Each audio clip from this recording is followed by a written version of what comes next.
Hello ladies and gentlemen, my name is Emily Sophia and I'm going to be walking you guys through the latest of Hannibal. So, spoiler alert before we dive into the mad thick of things, as I will be bearing all in this review. And furthermore, for those of you who watch anything else on my channel, we did meet one of my most recent goals for viewership, so I will be uploading as soon as I possibly can either A, new song cover, or B, my review of Season 2 of Telltale's The Walking Dead games. So, at any rate, I just wanted to let you guys know that as a quick PSA, but I'm assuming that most, if not all of you, came here to talk about the shenanigans of everyone's favorite, or maybe not exactly, well, beloved, neighborhood cannibal right now. Let's go. Let us do this thing. So, approaching this freaking elephant, or should I say elephant herd of an episode, is a daunting task at the very least. We are dealing with one of the most game-changing chapters in the entire story to date. And I feel like I don't need to freaking tell you why. Moreover, I'm going to break everything down and kind of feed you my reactions and all the things that I was experiencing throughout the electrifying journey. So firstly, what was fascinating about this episode in particular is that we were not dealing with the face-to-face confrontations between Will and Hannibal. We're starting to enter a whole different kind of territory. The landscape has changed completely and utterly because we've moved in further. We've honed in even closer on Will's mind and the epiphanies that he is having after his being drug-induced by Dr. Chilton, the epiphanies and realizations that he experiences through that process, and then we see how he uses the people who are on the other side of the bars to, in order to bring his epiphanies to some kind of practical change. To put it lightly, there's not much that he can physically do himself unless he can get people to vie for him and to see what he is seeing. And he finds that in Beverly, someone who is willing to dig in for the evidence at whatever the cost. And so they make the perfect dynamic duo. And she kind of presents an interesting foil to Will Graham, and even Hannibal himself says it, you know, like at some point while he and Beverly are working on one of the investigations, he's like, you know, I see so much of Will Graham in you, and she kind of has this little and we're all like, no, you do not want to bear the mark of his beloved, because that is not going to go well for you. And I dare say that it does not. Being that women in the show have a mysterious habit of disappearing, or shall I say, not so mysterious, I am afraid that we have kissed our Beverly goodbye. And that Beverly is headed for the hills being the great beyond. The great beyond being whatever fresh dish Hannibal is going to be concocting in light of, well, the occasion of a friend dropping in to visit. All the euphemisms come together here. And I feel like I would be more depressed right now if I just wasn't so freaking in awe of this episode and just of every angle. I mean, they are not wasting time. Not a second hand, not a minute hand. We are getting into the nitty-gritty. And there is no turning back. This is where we are. So the game is on. Like I said, it's not so much about those face-to-face confrontations as it is about Hannibal coming into contact with the people who Will has come into contact with Dr. Chilton, with Beverly, with the whole freaking gang. And it's ever so slightly traumatizing for us as we, I feel, are going to systematically watch the people we love one by one fall into the trap, and not even necessarily fall, I mean, in Beverly's case, she was following the freaking evidence. And I love the way that they tied in the killer of the week with the ongoing investigation that Beverly has been drawn into, and I love her investigative spirit. And Will sinks his teeth into that. Not to mention his sass gets everybody in line. He is running things, you know. Going from being the puppet to the puppeteer, as it were, but I wouldn't exactly place him in the puppeteer position as I would Hannibal, being that he's more, well, I mean, I guess, you know, if you, in order to beat his adversary, he has to kind of go about things in a similar way. We can see that in how he kind of seduces Dr. Chilton into analyzing his mind, knowing that Dr. Chilton analyzing his mind is going to open up Will's. And he keeps talking about how he has, you know, he has to get everything in his power to get his mind to start talking. You know, he is investigating himself. And the entire series so far has set Will up, or rather at least this specific season has set Will up as this sort of dual part character, because there is this one side of himself that is looking in to the other self that is the copy that Hannibal has created with all of his machinations and manipulations, and we just see how crazy deep those got with what Will discovers. And suddenly the unreliable narrator of sorts that we've had in Will is starting to become more reliable as we see how he figures out how he even dove into some of the insanities that he did last season. And I mean, I didn't fully see that coming myself. I mean, I've actually been kind of trying to dodge the trailers lately because they are freaking spoiler-tastic. Being that the main trailer for this season showed Beverly being in this position of peril with Hannibal, and we didn't really know what the context of that was going to be. I thought that maybe she was in like the medical examiner's office or something, and Hannibal was just dropping by Slenderman style, you know, not exactly approaching in a very amicable kind of way. And we were all expecting, like, for those of us who have played the Slenderman game, we're expecting, like, the camera to start, like, going static and crazy and just all the, you know, we know. it's just bad.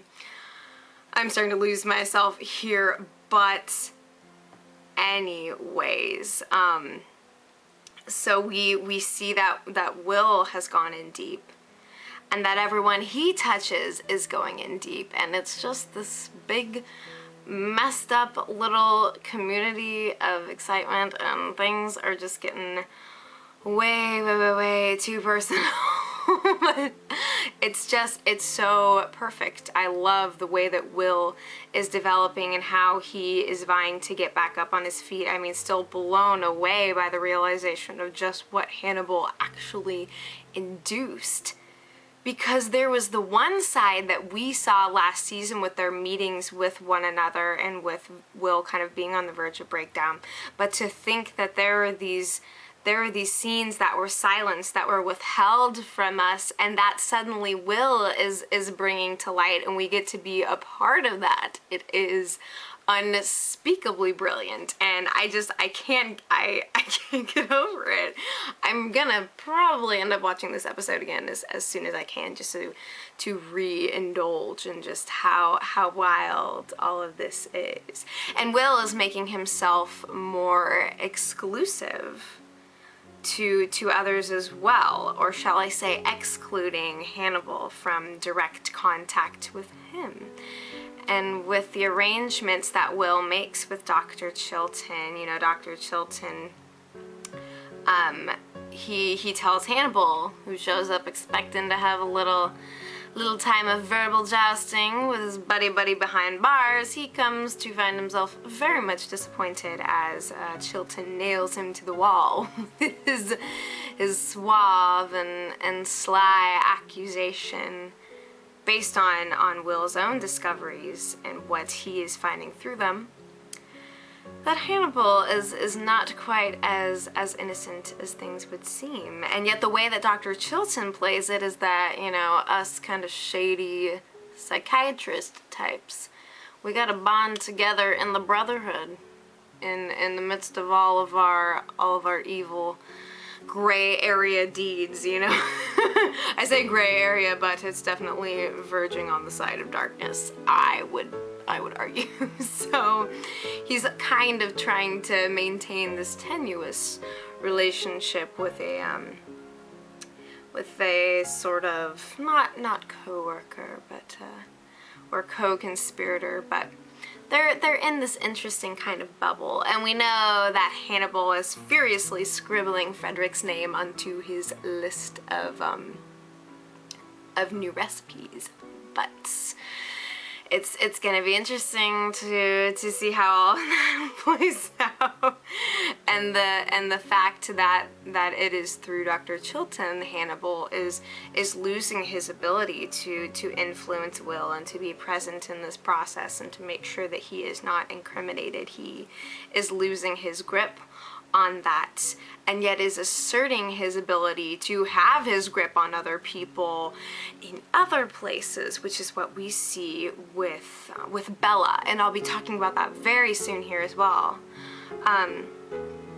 And I need to backtrack really quick to the beginning of the episode, which was quite artfully done. And of course, that scene that occurs in Will's head with the fishing with Abigail, it kind of busts my sort of for fun crack theory that I came up with last week about Abigail somehow being involved with the courtroom murders. But yeah, so I really like the way that she was used in this metaphorical sense, in this place where Will is trying to find himself again.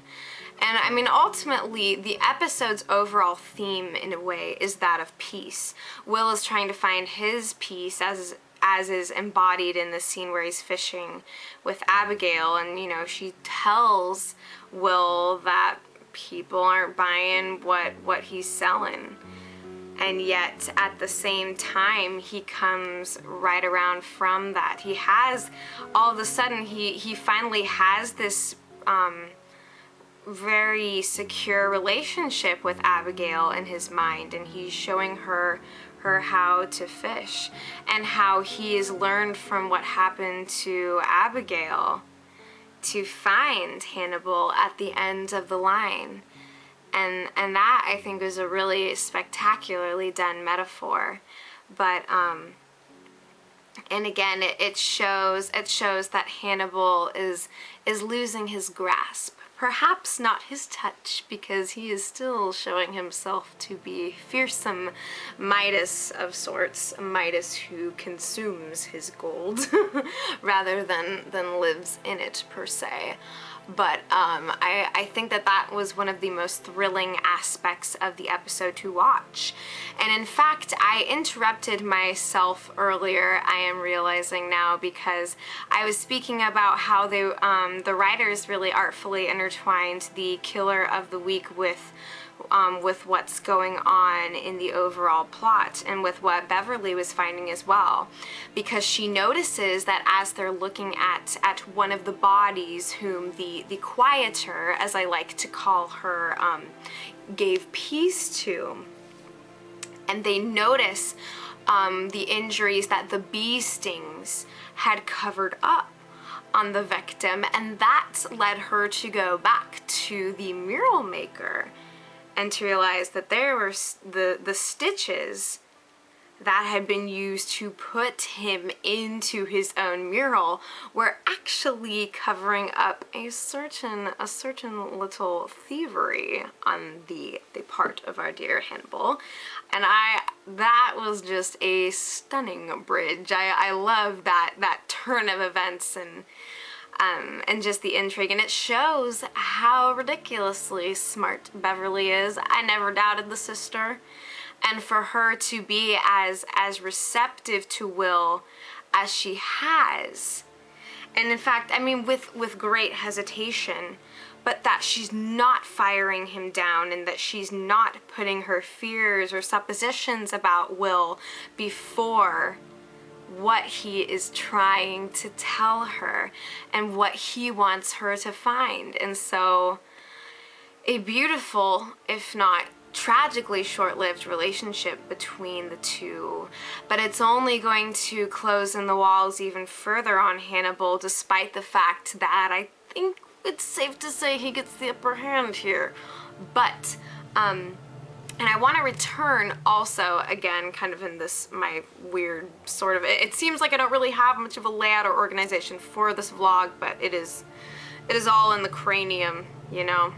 I'm making like Will, and I'm just trying to draw out what's in my brain, and it may come in these kinds of chaotic patches, but I'll do my best to get them out to you.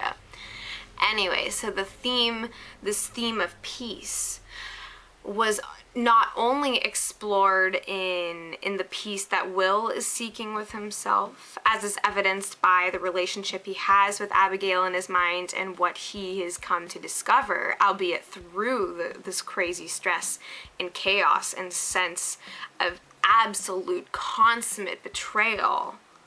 And it's not only evidenced in the quieter, who lobotomizes her wits' end victims and feeds them to the bees and makes this sweetness of granting serenity to those who would otherwise not have it if they're still able to experience everything around them. That was really well done, by the way, and if I'm not mistaken, that's one of our first lady killers on the show. Not including the lady killers such as Hugh Dancy and Mads Mikkelsen. They are ever in the picture, okay? But we also got to see the idea of finding peace with Bella and Hannibal, and how that whole situation plays out. That was a source of extreme stress for me in the midst of this episode. Just trying my absolute best to exert my will as the viewer over what I'm watching unfold on the screen, and the futile process of that. But you can't help it when you figure out what is going on and you have to sit there and watch these innocents take it. It is the worst. It is the absolute freaking worst. And so we see Bella in this position of incredible vulnerability, and okay, my Dexter fans, think Dexter season 1. Remember that psychiatrist guy who was talking up suicide to all of his powerful lady patients? Oh yeah. Oh yeah. I dare say that that guy is a dear old friend and confidant of Hannibal, judging by the approach that he takes with Bella and how she is trying to face Jack's wish that she goes through chemotherapy. And then as soon as Hannibal has the chance to play, to get his fingers dirty in the mind of this wit's end girl, woman, I should say, he begins to talk suicide right on up and speak of its nobility and of how the fragility of life is so beautiful, and the process of taking it, of just snapping that thread, the things that can be accomplished in that. And so he plants the seed, he sows, and he delicately pushes the soil up and over and pads it in and waters and fertilizes this garden of freaking death in Bella's mind. And we see that garden and the plants that he is growing coming to fruition with Bella in that scene that she shares with Jack in their bedroom, and you know, as they're enjoying the purple kush together and having this seemingly very intimate and hopeful moment. But what this is just a prelude to Bella's own planned ending, to be able to bring things about the way that she wishes to, and to preserve this sense of her true self by preserving Jack's memory of her as who she is, rather than the shade of her former self, so racked with pain that she can't be all that she wants to be. So we fast forward that to the scene where she's coming back in to her last meeting with Dr. Lecter, in which his office is quite literally her coffin. She has taken her morphine, she is going downhill, and we all know that the way that Hannibal is looking at her, that he is just relishing the fact that he can bring about someone's death without even laying so much as a finger on them. But just as soon as we think that it's all over, Mr. Needles flips the freaking coin and he decides to save her life, quote unquote. I have never used quote unquote so strongly. These air quotes are going to solidify into something real and tangible. I don't know. But that whole scene was just, I've never more despised Hannibal than I did in this episode, because he purposefully takes life away and then gives it back as soon as it is the last thing that the individual could possibly desire, and that he deprives her of this peace rather than giving her an avenue to peace in her living life. He presents her with the one way and then yanks her right on back, throws out the lifeline and takes her in just as soon as she's got her fins and her gills and she is ready to dive into the ocean. And saying that, I'm not saying that I am about suicide in any way, shape, or form. I'm just saying that that is the way that it becomes for her because of what Hannibal has done. I mean, just look at this thing. Look at the murals this guy is making. I dare say I don't want to take that art class. I don't want to be a part of that art or cooking or home ec. I ain't touching that. Not with a 10-foot pole, not with a 10-mile pole. There is not a thing that I would touch that situation, that encounter with Hannibal with, if that makes any kind of sense in the world. But Bella, I am most grateful that you gave Hannibal a good smack in the face for me. That was quite cathartic for all of us as the audience, and I wish that Will Graham was seeing that right then and there, because I'm sure that that would have been of great help to him as well. To know that all the ladies of the show are starting to, that's what's been really interesting, is the role that women have been playing in the series and the way that they confront the reality of who Hannibal is and how he is kind of exposing himself to all these different women, to Bedelia, and to Bella, and to Beverly. What's with all the B names? What's going on here? Wait a second. Is there something happening there? Bedelia? Yeah, because we got Bedelia, Beverly, and Bella. Don't tell me that's a coincidence, because I know this show and things just aren't coincidental here. But oh my god, that whole situation, we see Hannibal's true nature unfold in what he does to Bella. And then in that scene gives us so much more insight into the conflict that between Jack and Hannibal that everything is leading up to. Because we know that in that scene where all hell breaks loose, Jack knows full well just what Hannibal did to his wife, to his life and his joy in the center of his universe. Like, ooh, that adds a whole new color. That ups the freaking saturation of the situation.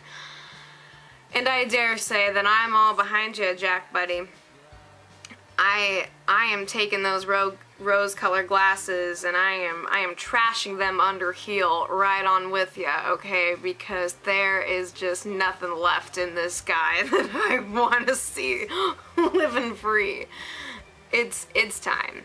It's time for justice. It's time for Squilliam to burst forth from behind the iron bars, and for him to take the throne of justice, and for all things bright and beautiful to just finally be here, because I am done watching people get eaten up by Hurricane Hannibal, and he is the storm raging at every corner.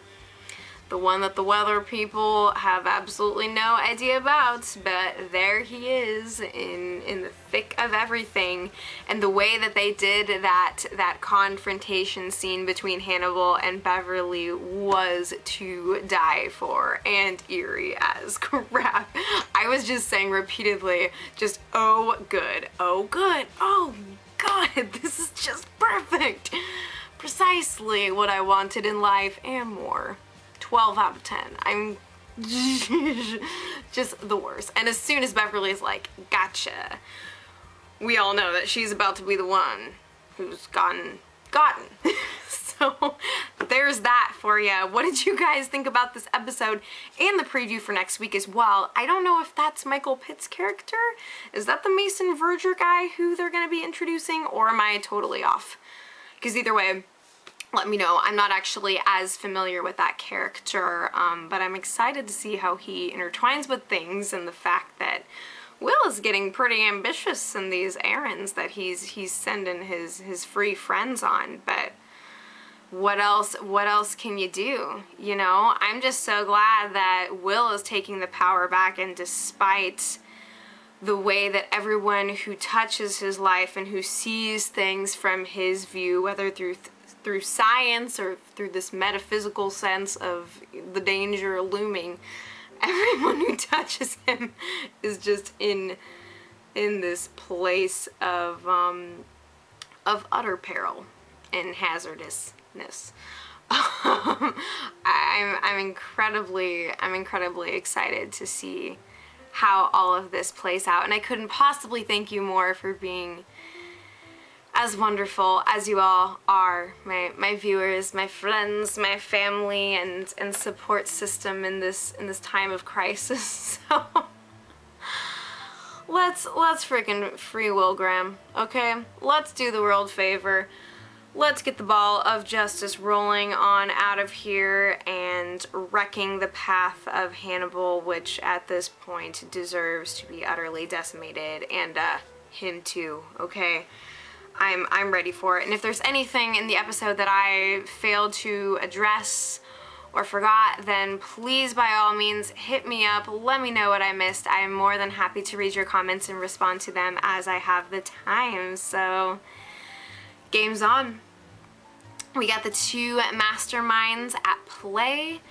We have got Hannibal getting frisky as ever. I wonder if he's getting a little bit jealous of all the attention that Will is getting from people other than himself.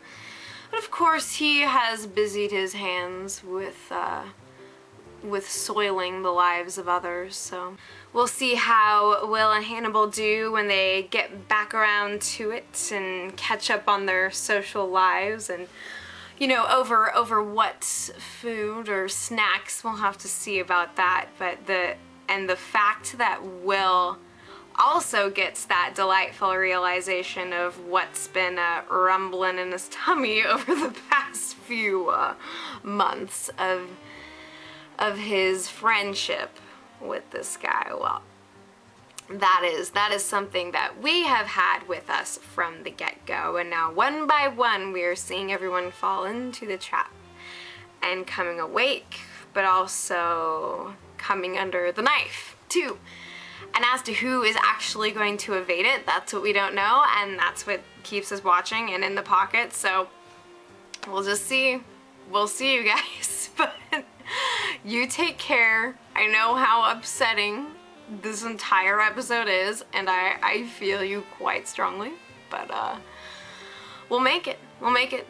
hand in hand and eyes wide open, let us do the rest of this mad thing. So you guys take care, and I'll be back before you know it.